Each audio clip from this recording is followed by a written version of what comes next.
Ya, Kamu yang disalib itu bukan Isa juga. yang mana Yang dalilnya? disalib itu adalah Yudas, pengikut Bang, Isa. kan alam goib. Halo, mau saya sesatkan? Ya, halo. Kamu mau disesatkan oleh saya?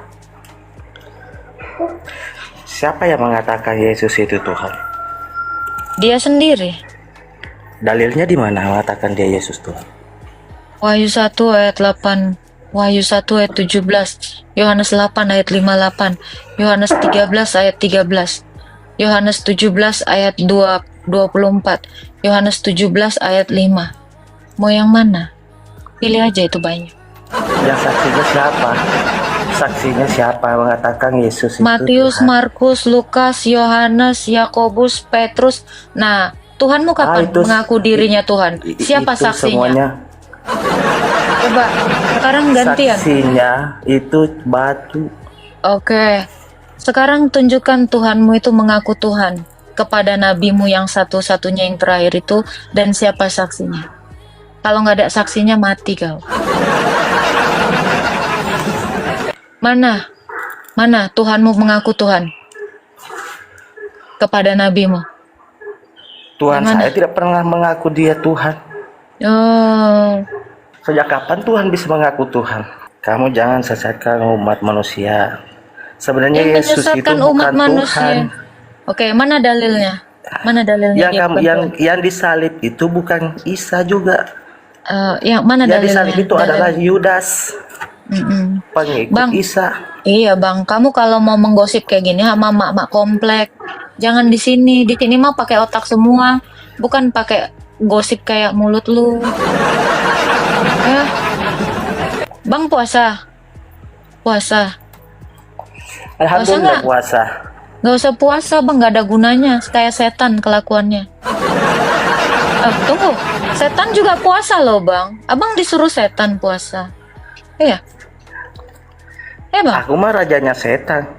Oh, setan berpuasa ya. Ya setan Kapan berpuasa. buka puasanya? Ya, dadah. Ya, jangan di sini nyesatin orang. Nih blorong pula gambarnya.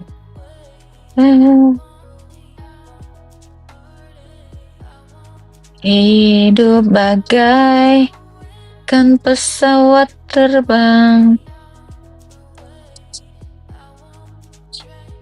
Itu iblis, itu iblis. Iblis yang gambarnya manusia. Halo Ed. Sore Kak. Ya, selamat pagi. Izin bertanya Kak, Boleh. seputaran tentang Alkitab.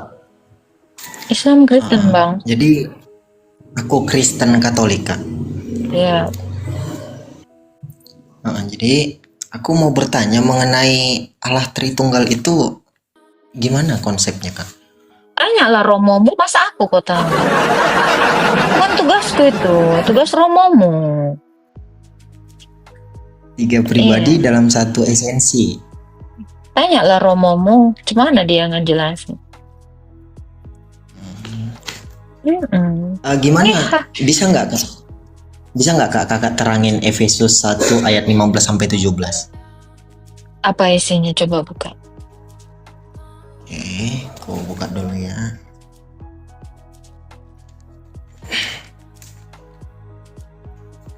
Efesus 1 ayat 15 sampai 17.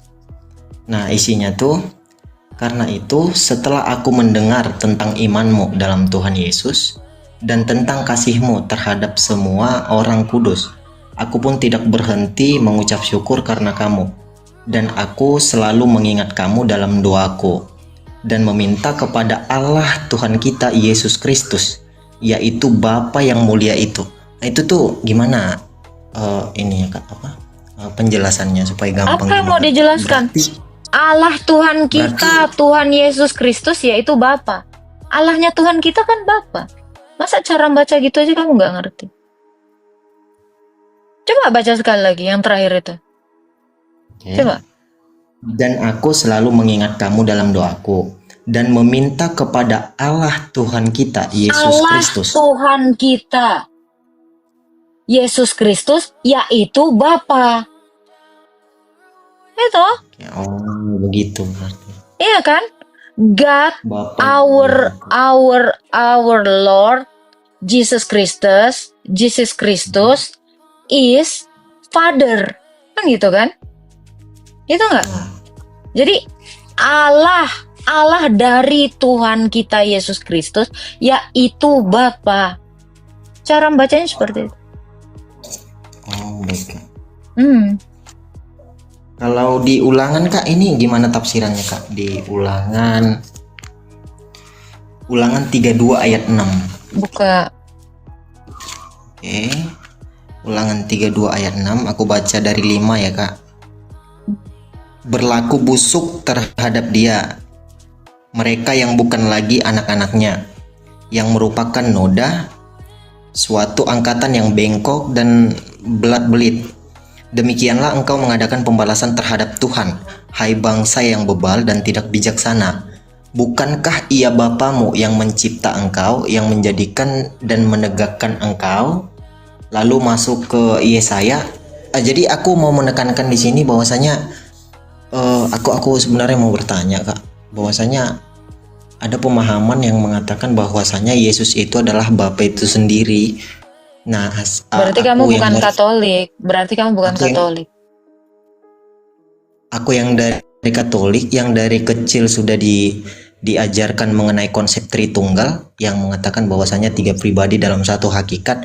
Itu tuh bertanya-tanya melalui ayat-ayat ini. Nah, aku nih di sini datang ke Kakak untuk belajar gitu. Apa? Yang kau tanya ulangan apa? Nah, itu di ulangan 32 ayat 6 tadi.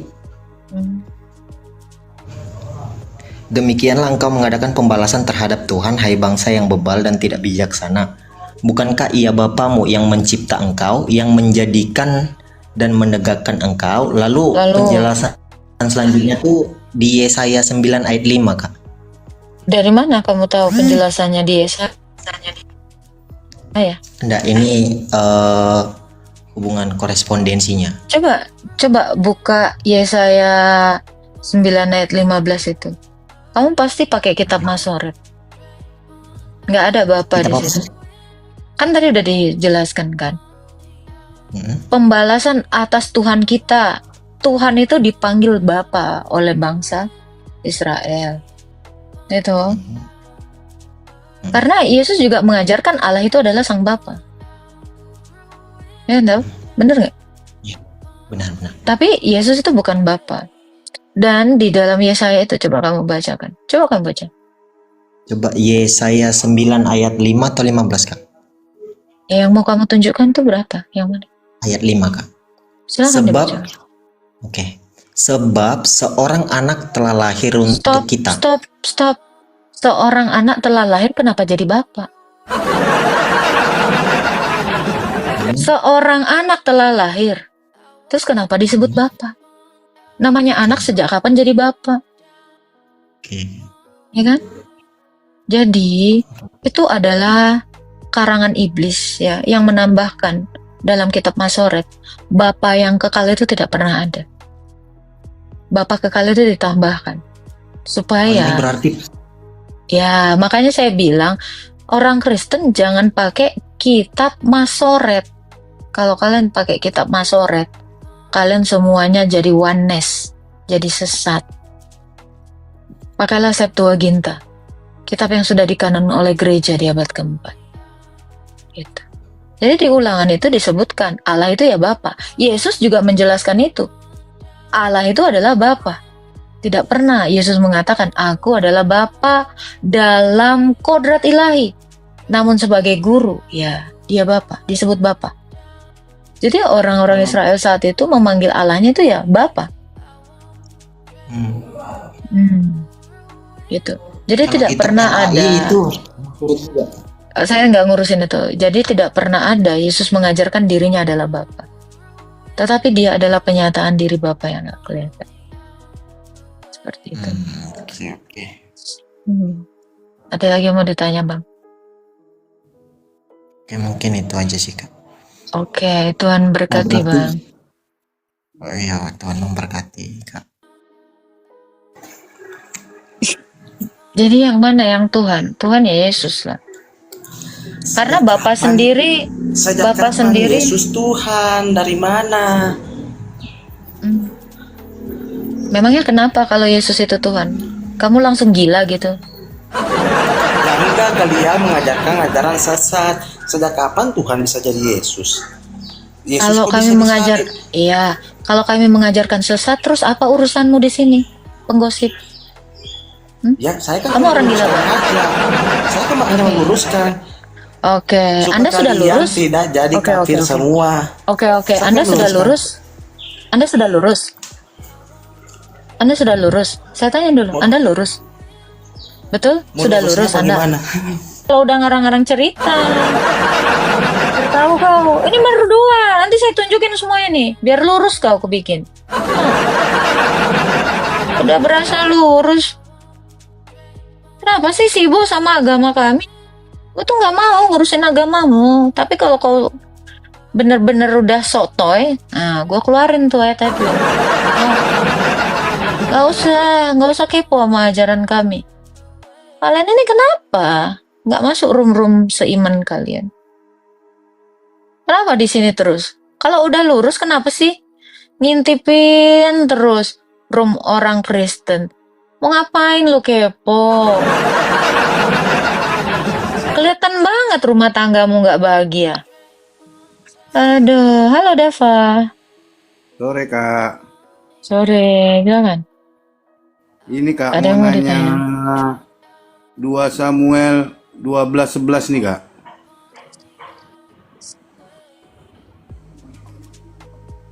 Dia ambil kipas. Apa bang? Silakan bang. Yang firman Tuhan ini Kak, Apa tuh?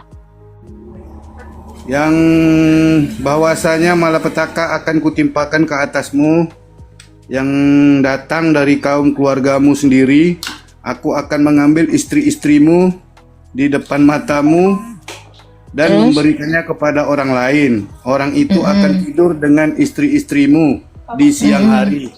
Maksudnya apa tuh Kak? Ya, kalau Daud tidak bertobat akan dilakukan seperti itu. Tapi pada akhirnya Daud bertobat, tidak terjadi seperti itu. Itu adalah ancaman Tuhan.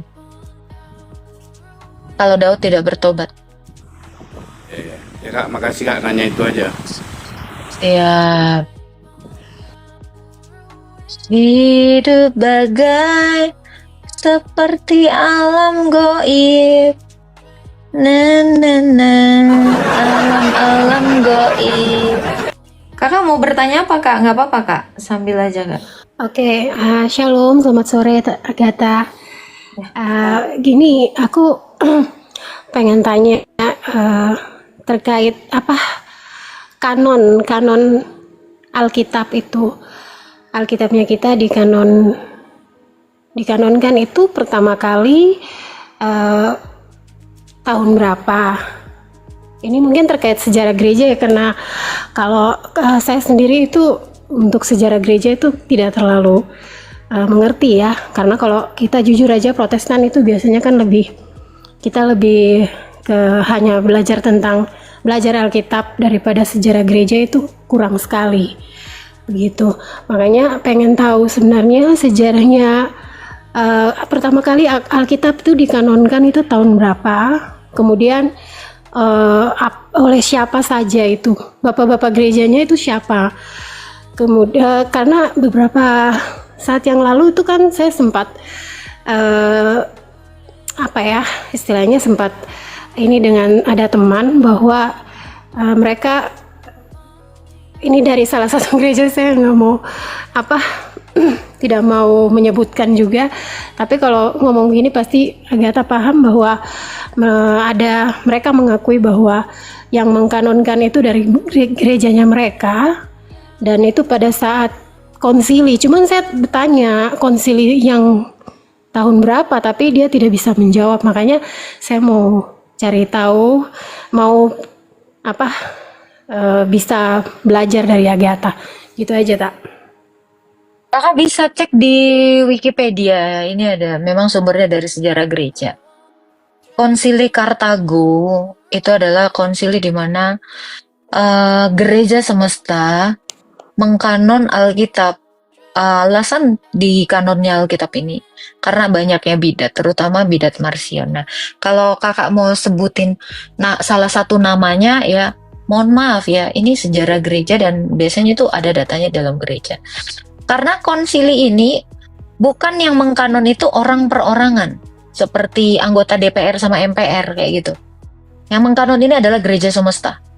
Bayangin gereja semesta dari seluruh belahan dunia. Ini dilakukan di Kartago ya. Saat itu Kartago ini kan di Afrika. Nah, itu di zaman pemerintahan Kaisar Horonius ya. Itu dimulai dari tahun 393 sampai 411. Ini beberapa kali sinode. Nah, kakak boleh cek aja di googling, itu ada. Dan siapa-siapa saja pesertanya itu pasti gereja semesta. 5 kepatriakan. Seperti itu, Kak. Ada banyak. Kakak tinggal cari aja di Wikipedia, itu banyak. Seperti itu, Kak. Iya Kak. Soalnya memang kan saya sudah sempat lihat-lihat juga di Wikipedia, di Google itu seperti yang Agatha sampaikan. Cuma kan ada pengakuan dari salah teman saya ini, dia bilang bahwa Ortodoks itu tidak termasuk bagian dari yang mengkanonkan kitab suci. Bahkan katanya ini pertanyaan selanjutnya bahwa Ini ada katanya, yang menghadiri, ini ada 87 uskup ya dari Afrika. Itu dari Afrika saja ada 87 uskup. Jadi masing-masing gereja dari yuridiksi-nya ini mengirimkan delegasi seperti itu. Dan ini biasanya memang uskup yang melakukannya. Nah, kalau dikatakan gereja Ortodoks kamu tidak ikut mengkanon gitu. Lalu kalau tidak ikut mengkanon, siapa yang mengkanon? Apa Protestan? Apa Martin Luther, Zwingli, Calvinis? Belum hidup saat itu. Tentu Betul. bapak-bapak gereja ini pasti bapak-bapak gereja Ortodoks. Ya, karena konsili ini diadakan sebelum adanya skisma. Ya, Iya. satu kepatriakan di barat dan 4 di timur. Nah, ini belum ada skisma, tidak ada yang namanya gereja Ortodok, gereja Katolik, gereja Protestan, ini nggak ada. Gereja itu cuma satu dari dulu. Iya. Gereja itu tidak pernah ada macam-macamnya. Gereja yang didirikan Yesus itu hanya satu. Seperti itu. Gitu, Iya, Kak. iya. Ada lagi yang mau ditanyakan? Iya, Kak? iya itu tadi sebenarnya saya mau tanyakan tapi sudah dijawab oleh Agatha terkait apa? Kemudian ini selanjutnya teman saya juga itu sampaikan bahwa karena gereja Ortodoks pada saat itu tidak termasuk dalam mengikuti pada saat Alkitab dikanon, jadi Alkitabnya itu berbeda. Jadi yang mau saya tanyakan itu Alkitabnya Ortodoks itu karena dia bilang Alkitabnya Ortodoks itu lebih dari jumlah kitab yang kita pakai 66. Kalau yang setahu saya justru yang lebih itu dari gereja Katolik ya, karena gereja Katolik itu mengakui kanon kedua, deuterokanonik ya, gitu. Karena saya kan pernah ikuti juga waktu itu Agatha sampaikan bahwa kalau gereja Ortodoks tuh malah Alkitab yang di kanon kedua itu malah tidak digunakan. Betul tidak ya? Minta maaf kalau salah. Gimana, Kak? Iya, Gimana? kan perbincangannya kita tuh sampai ke teman saya disampaikan bahwa kiri itu Alkitabnya tuh lebih dari 66 jumlah kitab gitu, maksudnya tidak sama seperti Alkitab yang kita pakai gitu kan. Jadi berarti Ortodok ini tidak menggunakan, kalau kita Protestan kan kita pakai lai, kalau Katolik kan pakai lembaga biblika ya, lembaga biblika. Kalau Ortodoks sendiri itu kitabnya Alkitabnya pakai yang mana itu? Apakah deuterokanonik itu termasuk atau tidak termasuk di dalam kitab dari gereja Ortodok? Oke. Jadi sejak semula hasil dari konsili itu menetapkan kitab yang dikanon itu Ya, sebentar.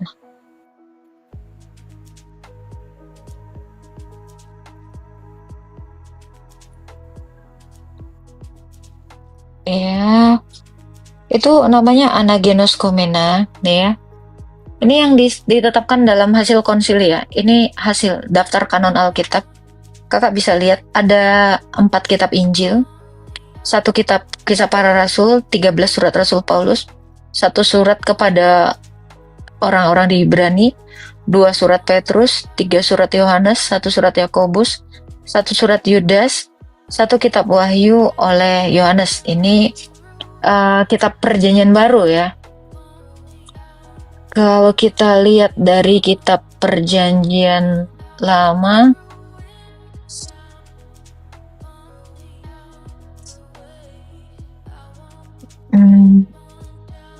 ini Kejadian, Keluaran, Imamat, Bilangan, Ulangan, ini kitab Pentatuk, Yosua bin Nun, Hakim-Hakim, Rut, 4 kitab Raja-Raja, dan 2 kitab Tawarik.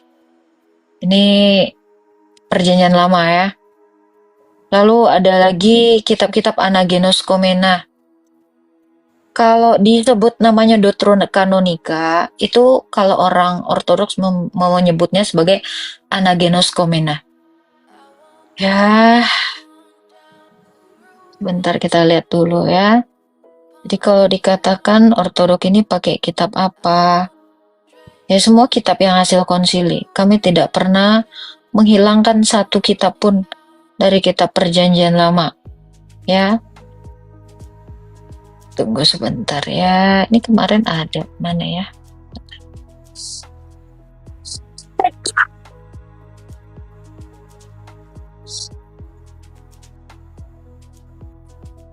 Dalam konsili. Ini sebenarnya ada di Wikipedia.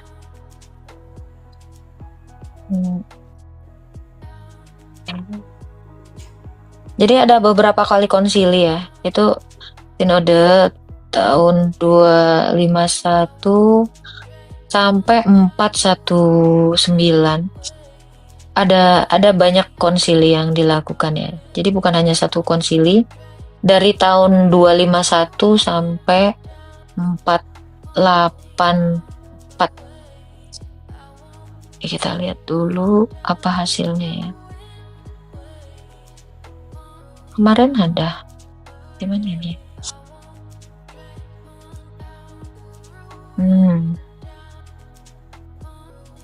Jadi kalau dibilang orang Ortodoks tidak menggunakan kitab yang ini, yang hasil dari konsili, itu salah. Justru orang Ortodoks itu menggunakan semua hasil dari konsili, kitab dari hasil konsili ya. Tidak ada kita buang. Bahkan Makabe itu bukan hanya 2 tetapi 4. Sebentar ya.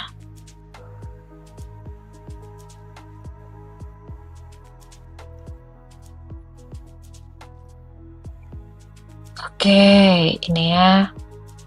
Nah, kalau Ortodoks kan totalnya itu 81 kitab. Ya. Oh iya, berarti lebih ya, Pak ya? Itu yang di 81 Alkitab itu di Tewahedo, itu di Afrika. Kalau Ortodoks Yunani dan Rusia itu 79 kitab ya. Kitab Perjanjian Lama itu ada 52 kitab karena kami menggunakan Anagenos Komena, dan 27 kitab PB. Itu gereja di Ortodoks ya.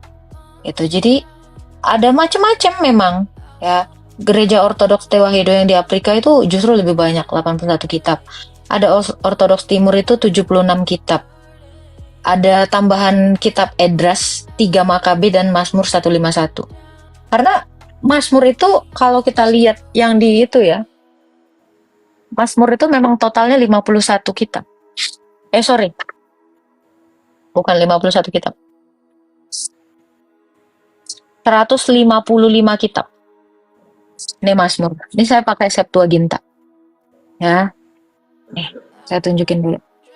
Nah, nih Mazmur itu sampai 155. Ini dari Septuaginta, LXS. Ya. Nah, jadi kalau di dalam perjanjian, bukan di perjanjian ya, kalau kalian pakai kitabnya orang Yahudi Rabbinik, itu memang dikurangi. Banyak yang dikurangin dari sana. Nah, sejak semula memang hasil konsili itu ya seperti ini. Sebanyak yang kami punya. Tidak kami kurangi dan tidak kami tambahi. Kalau ada orang Protestan yang tidak menggunakan seluruh kitab itu, ya tidak masalah. Karena memang kami itu hanya mengikuti apa yang dirumuskan dalam konsili. Kami memelihara 7 konsili. 7 konsili ekumenis. Di luar dari kesepakatan konsili ekumenis yang dilakukan gereja semesta, kami tidak menerima keputusan apapun. Kami tidak berkuasa untuk menguranginya. Karena gini Kak Emily ya, ini supaya kakak tahu, ketika kanon Alkitab ini terjadi, ini semuanya dipimpin oleh Roh Kudus. Kalau Roh Kudus tidak mengizinkan, kitab ini semuanya tidak akan masuk ke dalam hasil konsili. Jadi untuk yang mengatakan kami ini tidak seperti yang diajarkan para rasul, salah. Justru kami berusaha mempertahankan ajaran itu dengan tidak mengurangi, dengan tidak menghilangkan, atau dengan tidak menambahkan hasil dari keputusan konsili. Karena konsili ini adalah keputusan Allah. Semua uskup-uskup yang tergabung di dalamnya, ini semuanya dipenuhi oleh Roh Kudus. Dan tidak ada yang sembarangan. Jadi kalau ada yang mengatakan Ortodoks itu tidak ikut konsili atau apapun, kami tidak peduli untuk omongan seperti itu. Kenapa? Karena kalau kita tidak menggunakan kitab Anagenus Komena, kita tidak akan pernah tahu seperti apa sejarah bait Allah itu. Bagaimana korelasinya sejak pembuangan di Babel sampai kepada kedatangan Yesus, inkarnasi Yesus di abad pertama ini. Jadi kami tidak peduli dengan omong-omongan orang yang demikian. Sebab gini ya Kak Emilia, saya kasih tahu ya. Orang Ortodoks itu tidak pernah ingin membuat dirinya itu tampak wah di mata dunia. Itu satu. Bahkan kami gereja Ortodoks ini cenderung tertutup. Kenapa? Karena kami tidak mau terlihat sangat mencolok. Kami tidak mau terlihat sangat menggebu-gebu gitu, ingin dipandang orang gitu. Ngerti nggak? Exposure yang berlebihan. Tidak seperti itu. Jadi mau orang mengatakan A, B, C, D, E, F, G segala macam, karena fokus kami adalah menjaga rahmat keselamatan itu. Fokus kami adalah menjaga kekudusan. Fokus kami adalah hidup dalam sakramental. Fokus gereja orang timur itu adalah perenungan. Hidup askatis bodoh di hadapan Tuhan. Jadi kami tidak begitu peduli dengan apa anggapan orang. Kenapa? Karena kami orang Ortodoks ini cenderung ingin menghidupi iman kami itu dengan benar. Jadi makanya kenapa orang Ortodoks itu tidak, kalau bisa dibilang ya, nggak punya misionaris, bahkan kami itu dilarang berperang, dan kami tidak pernah mempertahankan iman kami dengan cara berperang. Tetapi kami ingin hidup di dalam Kristus dalam kekudusan, seperti itu kan. Jadi untuk anggapan-anggapan orang seperti itu, gereja saya tidak mementingkan itu. Kenapa? Karena pandangan manusia itu hanya tertuju kepada manusia, tetapi pandangan Tuhan itu jauh lebih penting dibandingkan pandangan manusia. Jadi untuk orang-orang yang tidak bertanggung jawab mengatakan gereja Ortodoks tidak ikut konsili, tidak masalah. Yang penting kita sama-sama mengerti apa yang disampaikan para rasul. Dan ajaran itu sejak semula bukan dari kita. Orang Ortodoks dan orang Kristen, imannya itu bukan dari kitab. Orang Kristen itu bukan agama kitab sejak semula. Ya, tetapi orang Kristen itu adalah orang-orang yang memang ingin diterangi hatinya dari kegelapan. Itu aja fokus kami. Seperti itu, Kak. Oke, Agatha, makasih pencerahannya. Tapi ini teman-teman di bawah nih banyak yang berpikir kalau saya Katolik. Saya bukan Katolik, saya eh, Protestan. Cuman itu kan apa yang artinya kan apa yang kita dengarkan kan tidak. Kalau saya tidak tahu ya saya harus konfirmasi kan ke eh, yang apa misalnya kayak disampaikan seperti ini misalnya ortodoks gini ya saya kan perlu meluruskan itu kepada orang yang apa punya kewenangan atau lebih berkompeten di situ. Kemudian saya lihat teman-teman di bawah juga nih kayaknya kalau kita belajar tentang sejarah gereja kayak gini kayaknya kurang tertarik, tapi kalau untuk yang apa menjelekan terus menghujat itu kayaknya senang gitu. Dari tadi saya ada typing di bawah suruh saya turun karena mungkin lebih senang kalau teman-teman muslim naik terus di apa jelek-jelekin, typing teman-teman Kristen di bawah itu dijelek-jelekin kayak gitu. Padahal kan ini kesempatan saya lihat Agatha masih muda. Tapi saya nih sudah kepala 4 tapi saya tidak malu untuk belajar. Karena saya tahu kita manusia itu kan tidak sempurna, punya keterbatasan. Jadi kalau yang saya tidak tahu, saya harus bertanya. Jangan saya jadi orang bodoh juga mau dengar-dengar sesuatu yang sebenarnya tidak benar, ya itu harus kita luruskan begitu ya teman-teman di bawah. Jadi saya bukan dari Katolik, saya tidak menyamar karena saya seorang Protestan. Cuman karena ada penyampaian seperti itu ya saya pikir saya perlu konfirmasi. Satu sebelumnya saya bertanya tapi terus saya turun ya. Satu lagi. Perbedaan tadi Agatha sempat singgung perbedaan tadi ada salah satu teman yang naik terus dia dari Katolik ya nanya saya lupa ayatnya, terus Agatha sampaikan, oh itu kitabnya yang kamu baca itu Masoret, perbedaan Masoret dengan Septuaginta itu apa?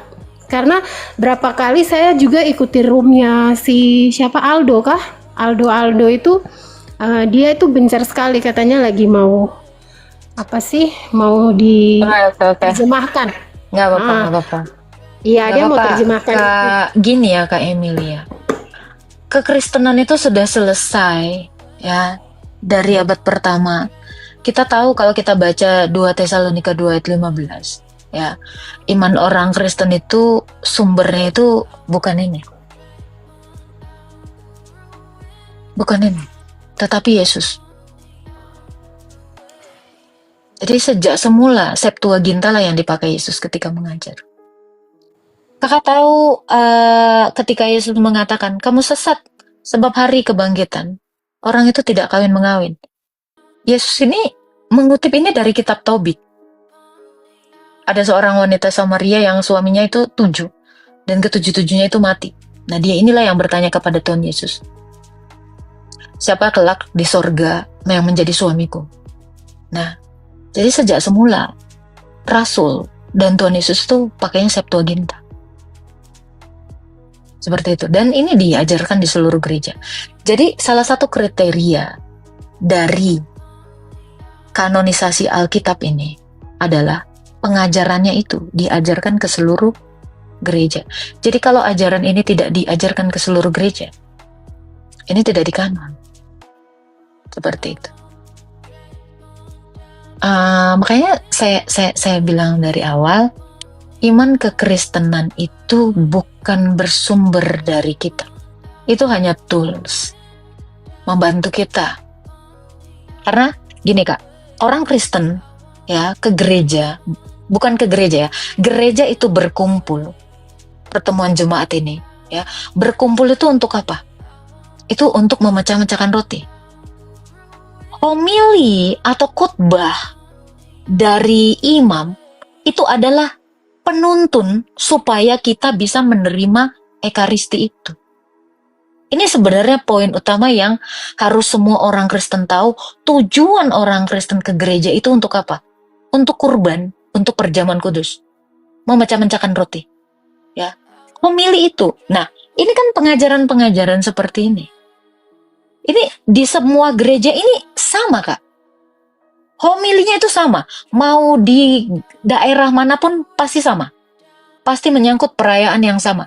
Mau di Rusia, mau di Indonesia, itu pasti sama. Kalau minggu depan, homilinya pasti sama. Ayat yang dibawa pasti sama. Makanya dikatakan, salah satu kriteria kanon itu adalah kalau ayatnya ini diajarkan ke seluruh gereja semesta. Makanya ini setiap gereja nggak aneh-aneh. Homilinya itu sama semua rata. Kakak boleh cek. Yang model-modelan gereja yang punya paroki. Katolik juga kayak gitu. Ortodoks pasti kayak gitu. Inilah gereja mula-mula. Jadi tuh semua itu menyeluruh. Nggak bisa di sana ngajarin Matius, di sini ngajarinnya Efesus. Nggak bisa. Itu sama semua. Nah, dari sinilah makanya tercipta, dari tradisi suci inilah, makanya ada ini. Alkitab ini. Sejak semula itu. Makanya khotbah itu bukan menjadi hal utama tujuan kita bergereja. Tujuan kita berkumpul. Bergereja itu berkumpul ya.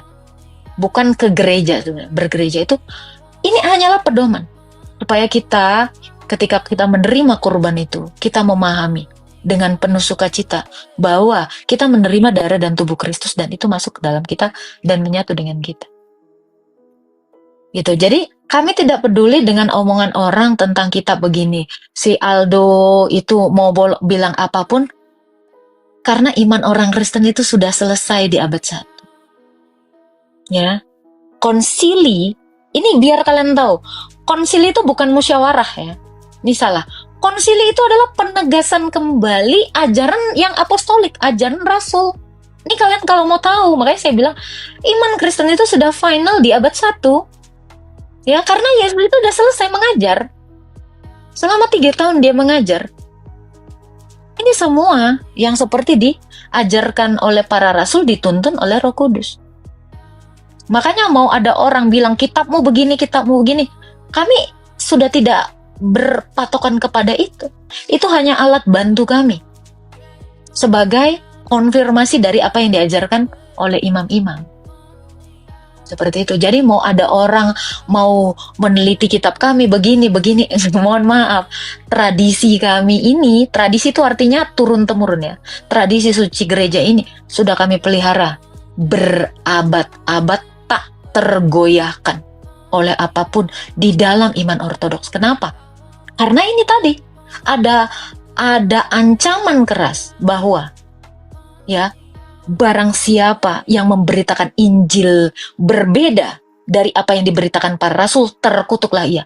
Oleh dasar ancaman inilah, kenapa kami orang ortodoks itu dengan takut dan kasih memelihara tradisi suci ini tanpa berusaha mengubahnya, walaupun kitab diubah-ubah orang.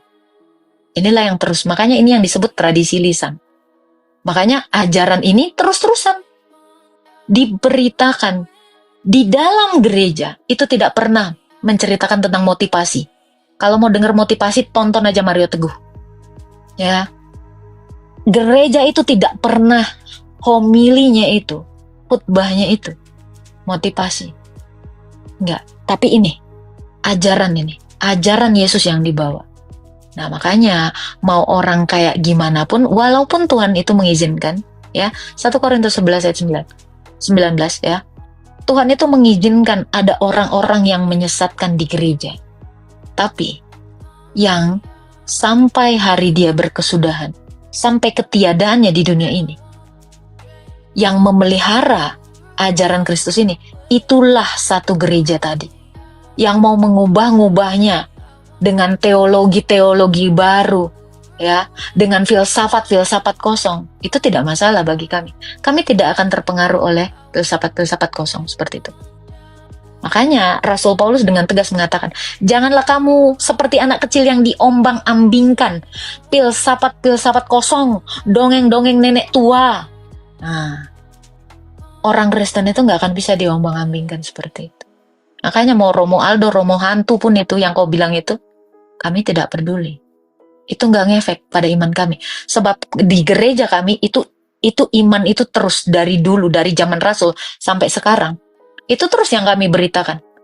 Homilinya itu, ajarannya itu. Makanya kalau kalian pernah berpikir untuk ini, ya, yang bisa menjawab ini semua itu pasti dari ortodoks. Karena ini tidak akan terbantahkan. Bahkan kalau kalian mau tahu siapa ibunya Yesus, ibunya Bunda Maria, cara matinya para martir itu, para rasul tuh, kalian tidak akan temukan itu di Wikipedia, kecuali di gereja kami, di gereja ortodoks, yang benar-benar memelihara tradisi suci ini sampai kami mati. Ingat Kak? Kami memelihara ajaran Rasul ini sampai kami mati. Ini yang kami teruskan kepada keturunan kami, generasi ke generasi, abad ke abad, sepanjang segala abad. Jadi mau orang mau mengatakan apapun, kami tidak peduli untuk itu. Kenapa? Karena persekutuan kami di dalam Bapa dan Anak dan di gerejanya yang satu, yang didirikan Yesus. Itu aja dari saya, Kak Emily. Ada lagi yang mau ditanyakan Kak Emily? Halo, Kak Emily. Iya, Kak. Sudah sih. Soalnya banyak di bawah yang typing suruh turun. Gak apa-apa, aman Kak. Iya. Gak apa-apa Kak Oke, Emily. Bahkan Kakak bisa tahu ya, kami merayakan Natal itu dan merayakan Paskah itu masih dengan kalender yang sama di zamannya Yesus. Tidak berubah. Jadi kalau kalian mau tahu kapan Paskah itu, kapan Natal itu, carilah di gereja kami. Makasih ya, Gata ya. Ya, Tuhan berkati Tuhan Kak Yesus Emily. berkati. Amin. Ya.